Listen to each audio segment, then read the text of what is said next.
السلام علیکم دوستوں، میں امید کرتا ہوں آپ سب خیر خیریت سے ہوں گے، اچھے ہوں گے۔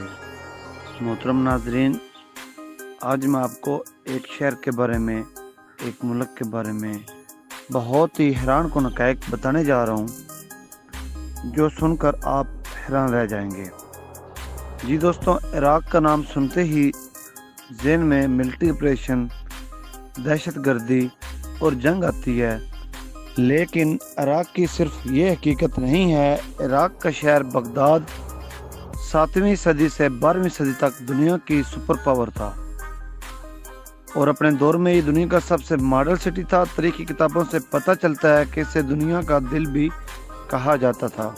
بغداد صرف شہر نہیں تھا بلکہ یہ سائنس، لٹریچر، فلسفی، اسکالر اور علم کی علامت بن چکا تھا۔ دنیا کے امیر ترین لوگ بھی اس شہر میں رہتے تھے۔ جب ہلاکو خان کو پتہ چلا تو ہلاکو خان نے بغداد پر حملہ کر دیا۔ بغداد شہر میں بڑی تعداد میں قتل عام کیا گیا تھا۔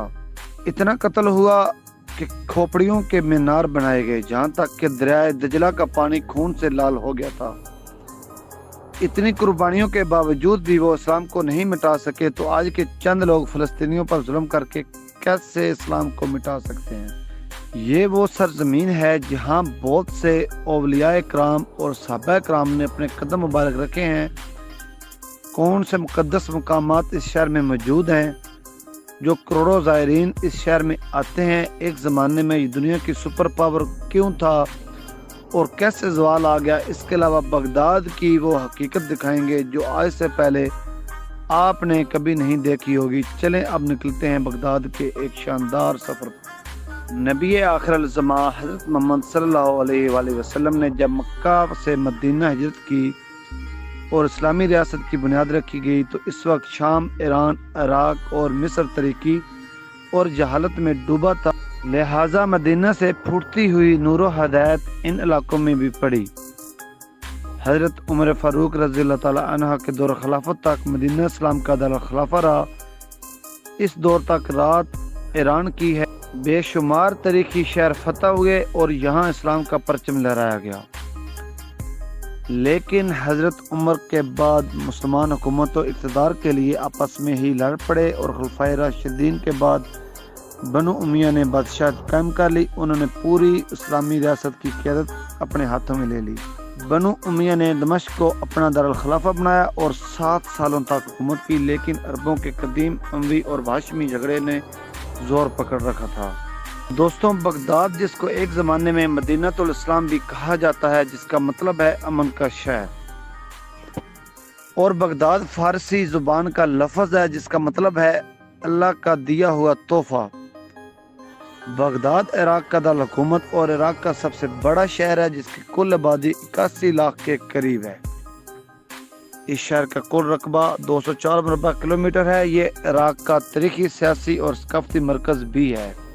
یہ شہر دریائے دجلہ کے کنارے واقع ہے اور اپنی شاندار تاریخ، علم و ادب کی خدمات اور اسلامی تہذیب میں اہم کردار کی وجہ سے پوری دنیا میں فیمس ہے۔ دوستوں، آپ اس شہر کی تاریخی اہمیت کا اندازہ یہاں سے بھی لگا سکتے ہیں کہ دنیا کے آغاز میں سب سے پہلے بسنے والے انسانوں کی تہذیب کا آغاز بھی اسی شہر کے قریب سے ہوا تھا، اور آج بھی اس تہذیب کے ثبوت ملتے ہیں۔ بغداد دنیا کا ایک ایسا شہر ہے جسے کئی بار تباہ کیا گیا، لیکن اس کے باوجود دوبارہ اپنی شان و شوکت سے کھڑے ہونے کی صلاحیت رکھتا ہے۔ دوستوں، آپ کو سن کر حیرانگی ہوگی، اسلامی تاریخ میں یہ شہر دنیا کی سپر پاور تھا اور اسی شہر میں پوری دنیا سے لوگ علم حاصل کرنے کے لیے آتے تھے۔ 762 عیسوی میں عباسی خلیفہ منصور نے اس شہر کو امن کا شہر قرار دیا۔ ہارون الرشید کے دور میں بغداد علم و فن کا مرکز تھا اور اسے بیت الحکمت بھی کہا جاتا تھا، مطلب دنیا علم حاصل کرنے کے لیے مسلمانوں کے پاس اس شہر میں آتی تھی، جہاں یونانی، فارسی اور ہندی زبانوں کی کتابوں کا عربی میں ترجمہ کیا جاتا تھا۔ 12ویں صدی میں بغداد میں ایک یونیورسٹی بھی موجود تھی جہاں 4 امام کی تعلیمات دی جاتی تھی، جن میں امام ابو حنیفہ رحمۃ اللہ علیہ، امام مالک رحمۃ اللہ علیہ، امام شافعی رحمۃ اللہ علیہ اور امام حنبلی رحمۃ اللہ علیہ شامل ہیں۔ ابن سینا اور امام غزالی کا تعلق بھی اسی شہر سے ہے۔ اس یونیورسٹی کا نام المستنصر یونیورسٹی تھا۔ بغداد سٹی میں 95% مسلمان آباد ہیں، جن میں 70% شیعہ مسلک اور 30% سنی مسلک سے تعلق رکھنے والے لوگ ہیں۔ تو یہاں کے لوگوں کے جیسے بھی حالات ہوں، لیکن یہ ہمیشہ خوش رہتے ہیں اور اللہ کا شکر ادا کرتے ہیں۔ مہمان نوازی میں ان کا کوئی مقابلہ نہیں، آپ کو لگے گا ہی نہیں کہ آپ پہلی دفعہ ان سے مل رہے ہیں۔ دوستوں کہ آپ جانتے ہیں یہ دنیا کا واحد شہر تھا جو سورج غروب ہونے کے بعد آئل کی مدد سے لیمپ چلاتا تھا۔ آپ اس کی جدید ہونے کا اندازہ یہاں سے بھی لگا سکتے ہیں۔ چلیں اب آپ کو دکھاتے ہیں بغداد شہر۔ یہ بغداد کا خوبصورت ایئرپورٹ جو سٹی سینٹر سے 23 کلومیٹر کے فاصلے پر ہے۔ ایئرپورٹ سے آپ 25 منٹ میں سٹی سینٹر تک آسانی سے پہنچ جاتے ہیں۔ بغداد شہر کا صبح کا ناشتہ بہت ہی فیمس ہے، جس کا نام کاہی اور گیمر ہے، جو گائے کے دودھ کی فریش کریم اور شہد میں ڈوبی ہوئی بریڈ کے ساتھ دیا جاتا ہے۔ صبح کے وقت آپ کو بڑی تعداد میں یہ لوگ کھاتے ہوئے نظر آئیں گے۔ چلیں ناشتے کے بعد آپ کو سب سے پہلے لے کر چلتے ہیں حضرت عبد القادر جیلانی رحمۃ اللہ علیہ کے مزار پر، جو بغداد شہر میں موجود ہے۔ عبد القادر جیلانی رحمۃ اللہ علیہ 470 ہجری کو ایران کے علاقے جیلان میں پیدا ہوئے۔ آپ کا مزار شہر کے وسط میں بنایا گیا۔ اس مزار کے قریب کمرے بھی موجود ہیں جہاں زائرین آ کر رات بھی گزار سکتے ہیں۔ سنی مسلک کے قادر سلسلے کے زائرین بڑی تعداد میں آتے ہیں۔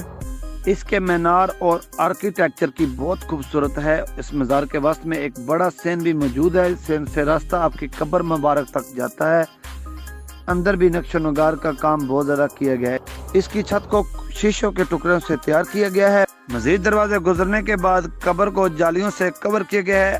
عقیدہ مند لوگ یہاں آ کر حاضری دیتے ہیں۔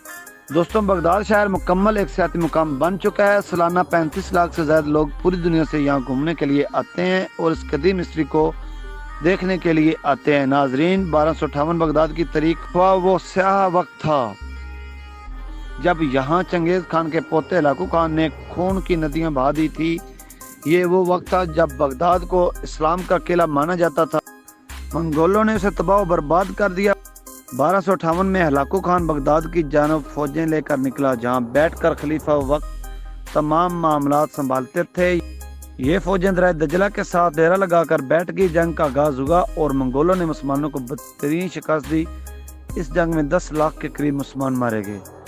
منگولوں نے محلوں، مسجدوں، گھروں اور قلعوں کو بھی آگ لگا دی اور تمام علوم کی کتابیں دریائے دجلہ میں پھینک دی۔ کہتے ہیں کتابوں کی سیاہی سے دریائے دجلہ کا پانی کالا ہو گیا تھا۔ یہ تاریخ کی بدترین جنگ مانی جاتی تھی۔ پھر بغداد شہر کو دوبارہ سے دنیا سے جاننے لگی۔ جب 1920 میں یہ عراق کا دارالحکومت بنا تو نمایاں ہو کے پوری دنیا کے سامنے آیا۔ شہر بغداد میں ہاتھ سے بنائے گئے ریشم کے کپڑے کا کام بہت پسند کیا جاتا ہے اور یہ کپڑا عراق سمیت پورے ایشیا میں فروخت کیا جاتا ہے۔ یہاں بنائے گئے مٹی کے برتن اتنے خوبصورت سے تیار کیے جاتے ہیں کہ کمال ہو جاتا ہے۔ بغداد کے اگر ہم کھانوں کی بات کریں تو یہ لوگ مٹن پلاؤ بہت شوق سے کھاتے ہیں۔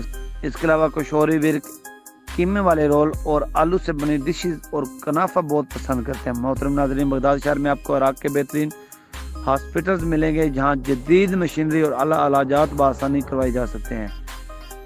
بغداد میں اگر ہم شادیاں دیکھیں تو یہاں کی شادیاں پوری یورپی شادیوں سے بالکل کم نہیں ہیں۔ خوبصورت نوجوان لڑکے لڑکے مل کر رقص کرتے ہیں۔ بہترین کھانوں کا انتظام کیا جاتا ہے۔